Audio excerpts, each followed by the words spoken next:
Un thème très, très important.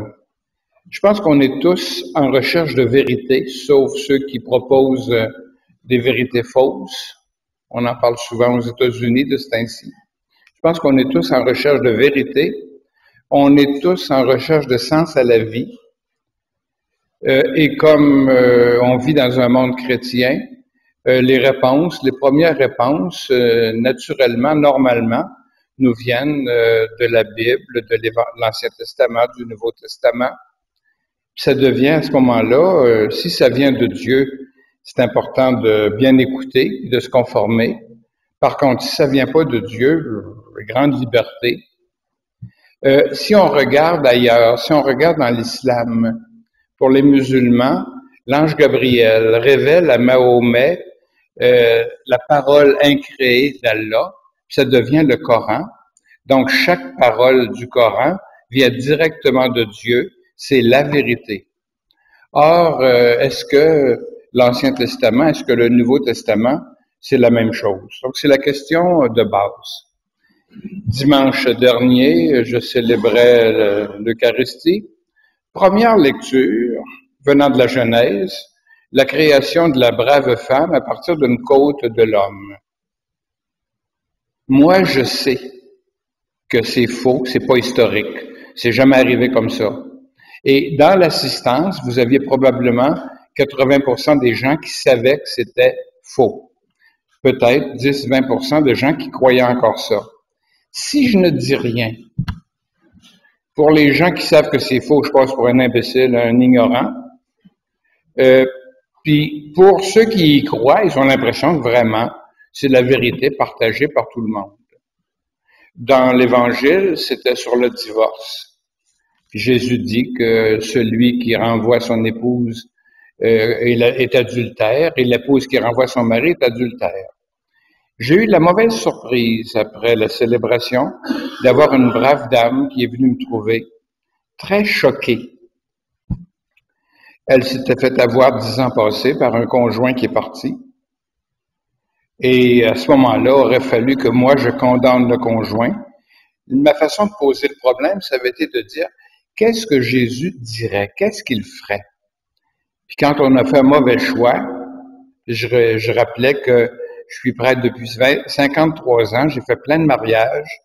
Puis à chaque fois que j'ai fait un mariage, les jeunes que j'ai mariés étaient persuadés que leur amour durerait toujours.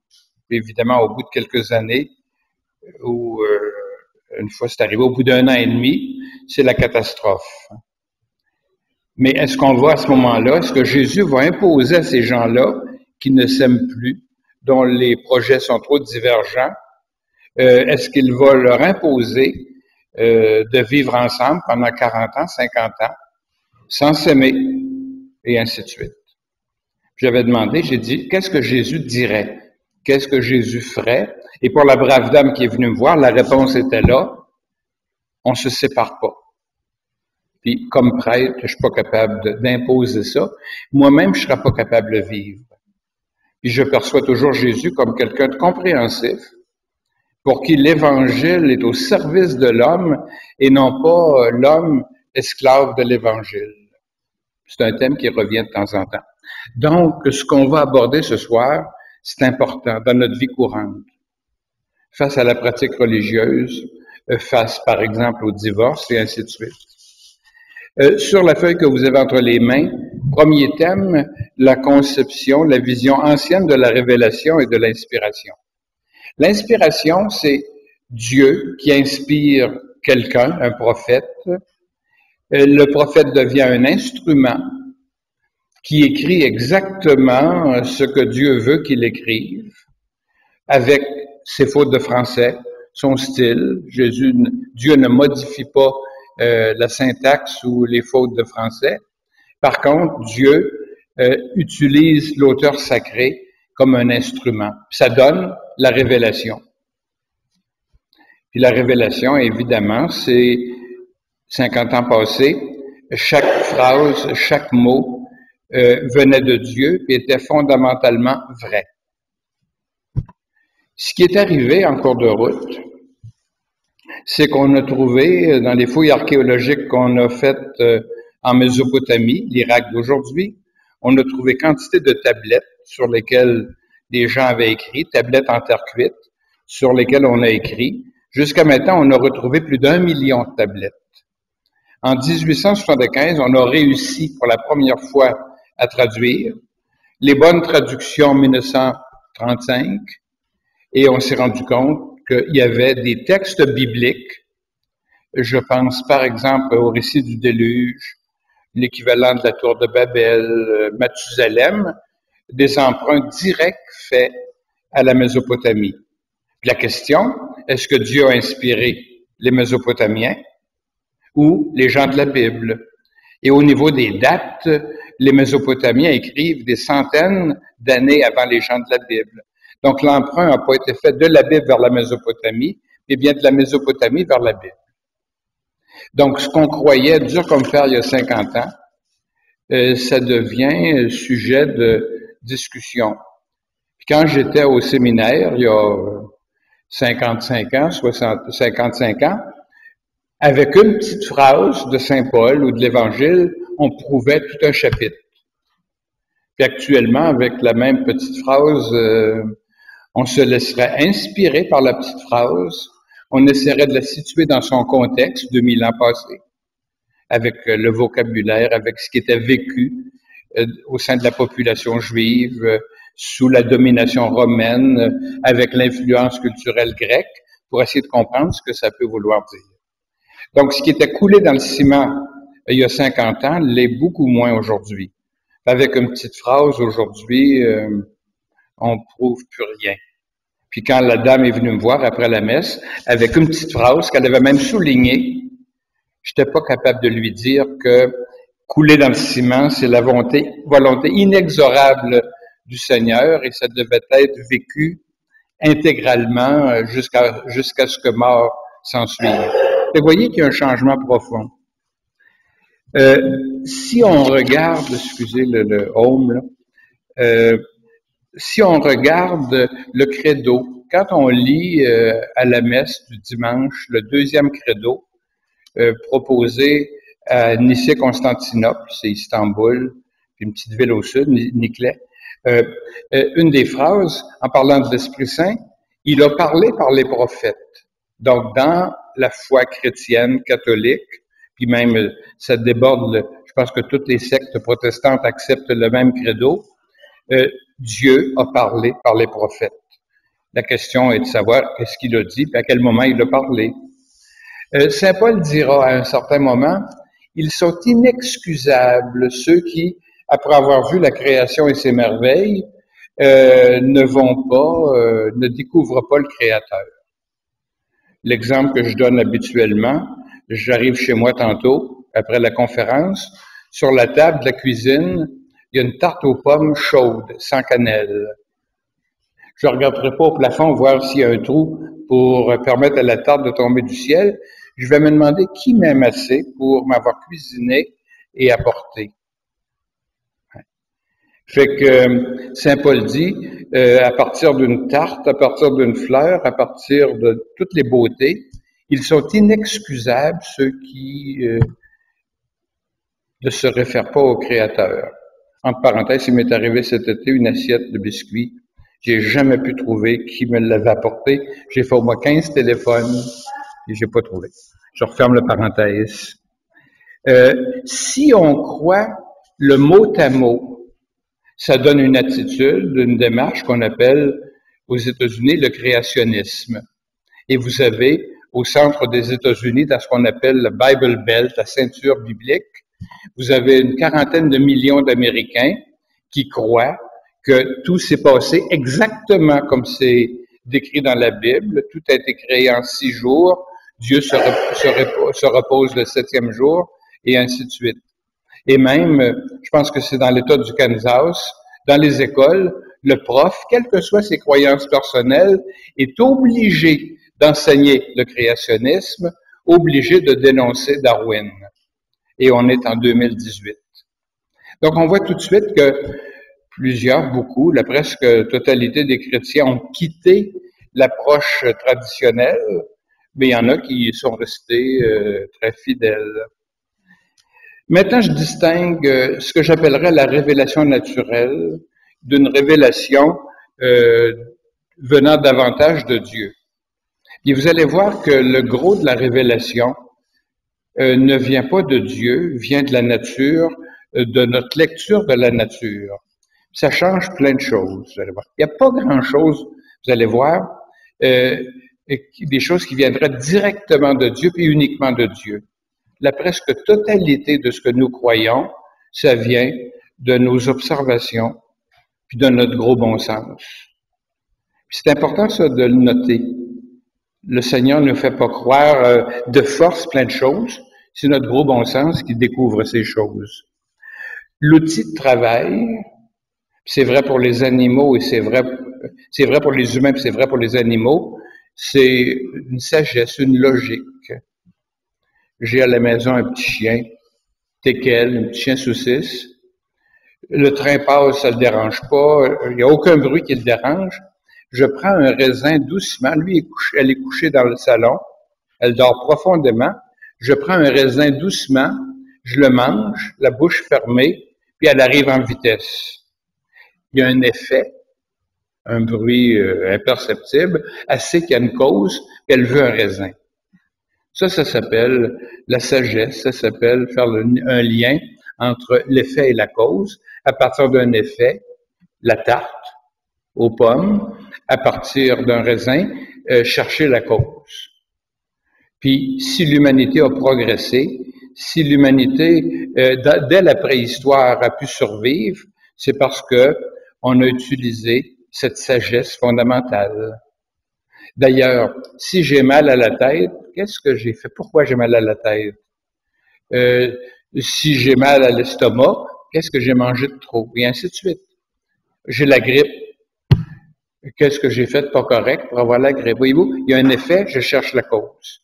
Puis, jour et nuit, presque, dans notre vécu, c'est notre façon de nous comporter, de progresser, d'essayer de comprendre. C'est vrai ici aussi au plan religieux. Donc, une recherche de sens. Pourquoi ça m'arrive? En 1985, j'ai fait des crises d'angoisse panique. J'ai jamais angoissé face à quoi que ce soit. J'ai jamais paniqué. Et là, angoisse, panique. Pourquoi ça m'arrive à moi? Puis après quelques temps de réflexion, je me suis dit, ça me permet maintenant de comprendre ceux qui vivent des angoisses. C'est déjà mieux. Comme réponse, admettez que c'est brillant. Autrement, l'angoisse, c'est niaiseux. C'est des fragiles. C'est pas si subtil que ça. Si on veut se servir de la Bible, le psaume 19 commence comme ceci. Les cieux chantent la gloire de Dieu. Admettez que si on voit un ciel étoilé, si on voit le soleil, si on voit les nuages, veut pas, ça élève l'âme. Et qui a fait toutes ces belles choses? Aller prétendre que ça s'est fait tout seul, pas sûr. Si on regarde l'expérience vécue par l'humanité, le vocabulaire, c'est récent. Et sans vocabulaire, on peut rien se communiquer. Si je faisais la même conférence en hébreu, il y aurait des insatisfactions, puis au bout de 5 minutes, vous seriez tous partis. La même chose dans une autre langue. Et si j'utilisais uniquement des mots subtils, vous comprendriez pas, puis c'est tout à fait normal. Donc, pour communiquer, pour réfléchir avec soi-même. Des fois, on se parle tout seul. C'est notre façon de fonctionner. Bon. Donc, avant que le vocabulaire soit assez perfectionné pour être capable de réfléchir, ça prend des émotions pour progresser. Puis quand on regarde, il y a 5400 ans passés en Mésopotamie, Irak d'aujourd'hui, au moment où on invente l'écriture, là on voit le vocabulaire hyper simple. Pas de préposition, les verbes n'ont pas de temps, des mots hyper simples. Une femme c'est mi, un homme c'est loup, la maison c'est et, l'eau c'est a. Admettez qu'on ne fait pas de grosses réflexions philosophiques avec un vocabulaire comme ça. On est en 5004 avant Jésus. Reculons 10 000 ans, admettez que... Mais il y a les émotions. Et à ce moment-là, une hypothèse qu'on parle l'expérience du manna. Manna n'a rien à voir avec la manne du désert. C'est un mot polynésien qui signifie la perception qu'on a que le monde est hanté. On n'est pas tout seul. Puis quand on couche dans une tente, dans une forêt, toute la nuit, il y a des bruits, on se rend compte qu'on n'est pas tout seul. Et face à la lune qui bouge, à la source qui bouillonne, à la naissance d'enfants, on se rend compte que on gère pas toutes ces choses. Donc, quelqu'un d'autre les gère. Et on commence par intuitionner des forces. Mais le problème avec le mot force, c'est très abstrait, une force. Fait que vite, au lieu de parler de force, on va parler de personnes. Puis pour les personnes, on a un vocabulaire. Une personne, c'est bon, c'est méchant, c'est sournois, c'est intelligent, c'est imprévisible. On a tout un vocabulaire. Pour les forces, je vous assure, aller en physique, dans un cours de physique, il n'y a pas grand vocabulaire pour parler des forces. Donc, vite, l'humanité va personnaliser. Fait que, il y a un Dieu, une personne qui s'occupe du soleil, un Dieu, une déesse qui s'occupe de la lune, qui s'occupe de la végétation, qui s'occupe de la source, qui s'occupe du vent, qui s'occupe de la fécondité. Puis la dernière étape, toutes ces personnes, on sent le besoin de savoir laquelle est la plus importante. Ça va de soi. Donc, on hiérarchise les dieux en fonction des lieux où on vit. Et l'exemple que je trouve le plus spectaculaire, chez les Mayas, il y a 500 ans passés, au Mexique, le plus grand dieu était le dieu de la pluie.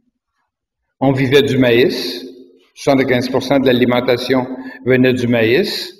Pour cultiver du maïs, ça prend de l'eau, et l'eau ne pouvait venir que du ciel. Donc, le plus grand dieu, Tlaloc ou Tchak, le dieu de la pluie.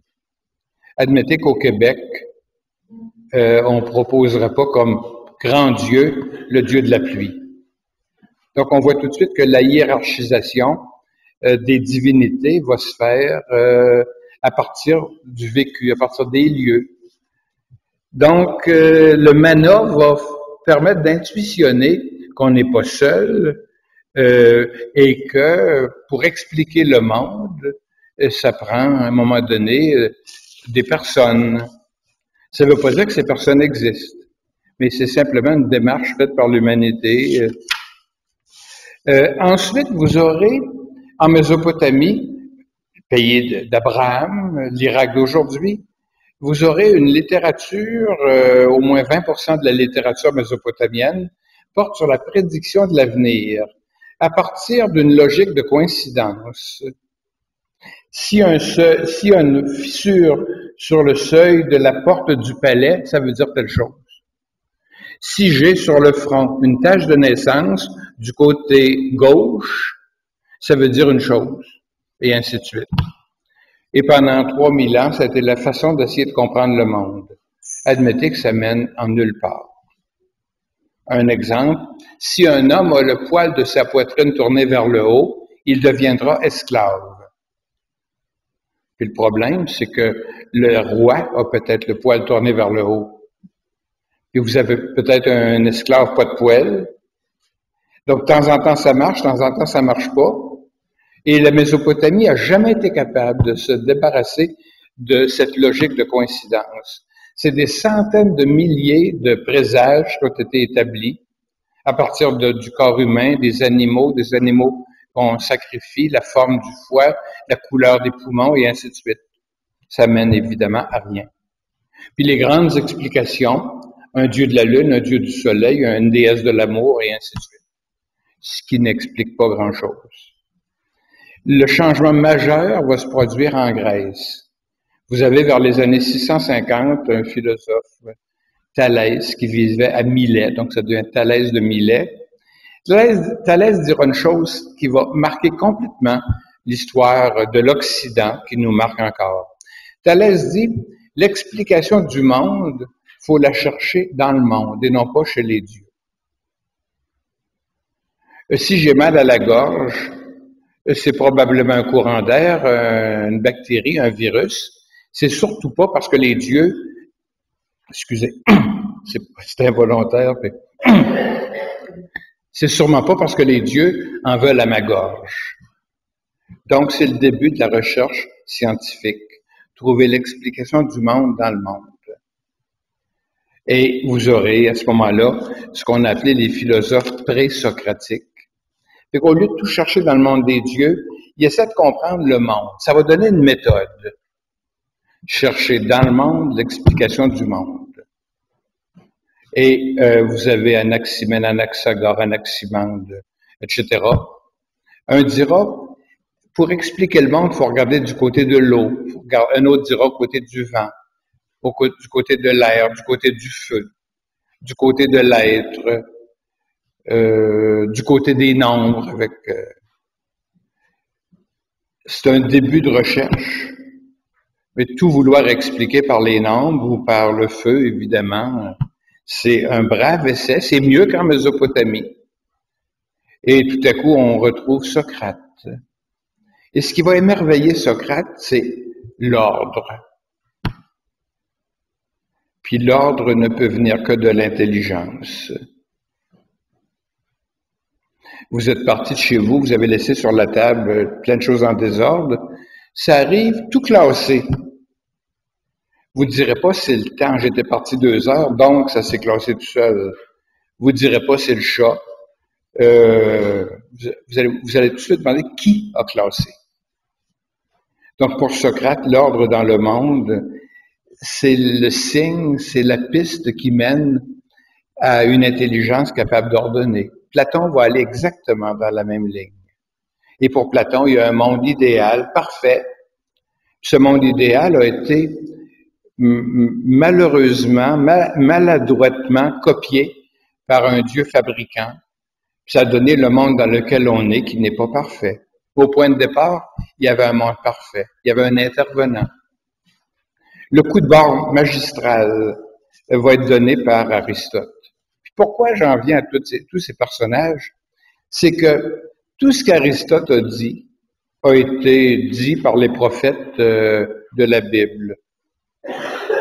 Donc, il y a plein de choses qu'on sait par notre simple logique. On n'a pas besoin d'un Dieu qui vient nous révéler plein de choses. Notre gros bon sens nous révèle les choses.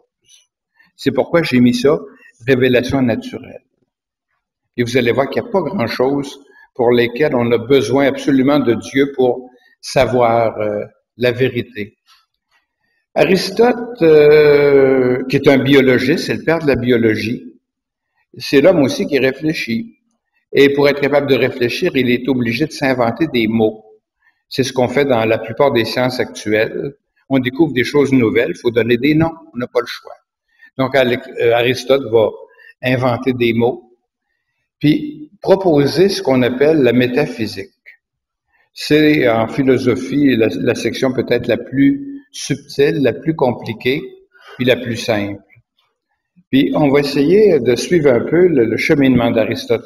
Et je vais prendre comme cobaye Robert.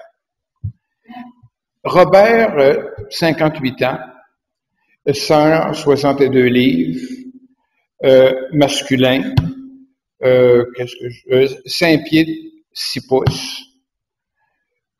Mais supposons qu'il s'appelle pas Robert. Supposons que c'est un transgénique. Supposons que c'est pas le bon poids. C'est pas le bon âge. Admettez que ma réflexion philosophique est mal engagée. Or, Aristote dit, au lieu de considérer ce qui est physique, on va aller au-dessus de ce qui est physique. Puis méta veut dire au-dessus. Donc, on va aller au-dessus de la physique. Ça va devenir la métaphysique. Et de Robert, on va considérer un seul aspect, c'est un être. Admettez qu'on peut difficilement se tromper. J'ai pas mentionné de nom, ni de poids, ni d'âge, mettez. C'est un être. Et Aristote dit, s'il y a un être aujourd'hui, il fallait qu'il y ait un être hier. Il fallait qu'il y ait un être avant-hier. Il fallait qu'il y ait un être avant-hier. Et Aristote dit, pour expliquer le monde actuel, ça prend un être éternel. Donc, quand la Bible nous dit Dieu est éternel, c'est beau. Mais Aristote, par sa simple réflexion philosophique, arrive exactement au même résultat. Aristote dit, ce Dieu éternel, faut qu'il soit spirituel, c'est-à-dire non corporel. Si ce Dieu est composé de morceaux, d'où viennent les morceaux? Qui a uni les morceaux? Ça marche pas. Puis en plus, s'il est composé, il peut se diviser. Puis s'il se divise, il est mortel. Donc Dieu doit être spirituel. C'est ce que nous disent les prophètes. Et ça, c'est pas uniquement le fruit d'une révélation venant de Dieu, c'est le gros bon sens. Notre plus grande richesse, c'est notre je, notre personnalité. C'est pas notre compte de banque, c'est pas nos diplômes, c'est pas notre poids, c'est pas notre habillement, c'est notre je. Si Dieu n'a pas de je, on est supérieur à lui. Moi, avec mon je suis supérieur au mont Everest. Lui, il n'a pas de je, il pense pas. Moi, je suis capable de penser. Donc, je suis supérieur à l'Everest.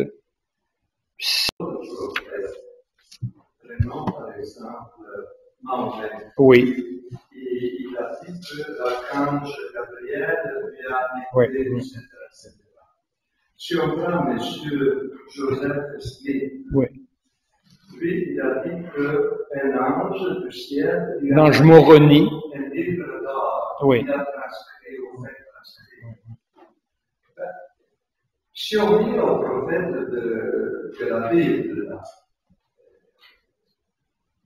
qui est la réalité, comment est-ce que ça vient tout avec lui? Bon. Ah, il y a une chose que j'ai oubliée. Puis peut-être que ça va faire partie de la réponse à votre question. J'ai oublié ce qui est dans le bas de la feuille. L'apport spécifique de la révélation biblique. Le fait que l'univers soit créé par Dieu. Je trouve ça nulle part ailleurs. Et pour moi, ça, c'est objet de révélation. Le fait que Dieu soit Père, Fils et Esprit.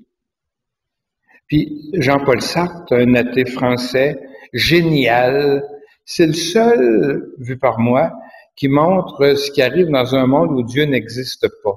Génial. Puis il dit, si Dieu existait, il faudrait qu'il soit relation. Puis comme par hasard, le Dieu dont nous parle Jésus, il est Père, Fils et Esprit, une relation d'amour. Donc, d'une certaine façon, dans son athéisme, Jean-Paul Sartre confirme l'incarnation, Dieu, le Fils de Dieu, le je éternel du Fils de Dieu, prend une nature humaine, c'est Jésus. C'est au-delà de toute espérance. C'est Dieu qui veut vivre de l'intérieur ce que c'est d'être humain, ce que c'est d'espérer, ce que c'est de souffrir, ce que c'est de mourir. La résurrection des corps. On peut espérer avoir une autre vie. Durant toute la préhistoire, dans les tombeaux, on met plein d'objets pour l'autre vie. Oui, mais y a-t-il une autre vie? Et la réponse chrétienne qui nous est proposée par Jésus et par saint Paul, tout comme Jésus est mort et ressuscité, nous allons mourir et ressusciter. Donc, une réponse. Si on peut espérer, on peut pas avoir de preuves, de certitude. Or, Jésus et saint Paul nous apportent une certitude. Dieu est amour. On peut pas, Aristote pouvait pas dire ça. Il pouvait l'espérer, il pouvait l'imaginer. Puis j'ai ajouté 12 et 1. Jésus nous dit, qui m'a vu a vu le Père. Jésus se définit lui-même, se décrit lui-même comme étant doux et humble. Ce qui veut dire que le créateur de l'univers, il est doux et humble. C'est une très bonne nouvelle. Bon. Pour moi, ça, c'est l'essentiel de la révélation. Et si je regarde Mahomet, pour moi, Mahomet n'est pas un prophète. C'est moi, c'est Claude Lisotte qui parle. C'est un aventurier qui a réussi. Bon, Joseph Smith est encore moins un prophète. Bon, etc. D'ailleurs, si vous lisez le Coran, vu par moi, profondément ennuyant.